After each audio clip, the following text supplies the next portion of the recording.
පූජනීය වස්තුවක්. මේ පූජා භූමියට දෙවියන්ගේ ආශිර්වාදය ලබා ගැනීමට සහ පිරිසිදු බව පාරිශුද්ධත්වය සංකීර්ණවත් කිරීම සඳහා මේ යොදා ගැනීමත් අතිශය අලංකృతයි.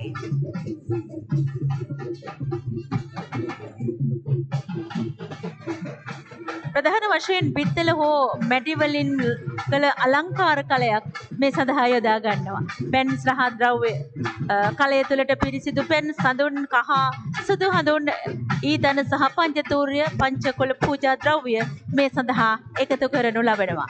කොහොඹ අතු සහ පොල් මල් කල් තබාගත් පිරිසිදු කොහොඹ අතු පොල් මලක් කලයේ අලංකාර ලෙස සරස මේ නර්තනයේ විශේෂත්වය අතර මේ සමබරතාවය රැකගෙන මේ නර්තනයේ යෙදීමත් අති සුන්දර ලෙස අපිට මේ අවස්ථාවේදී දකින්නට පුළුවන්.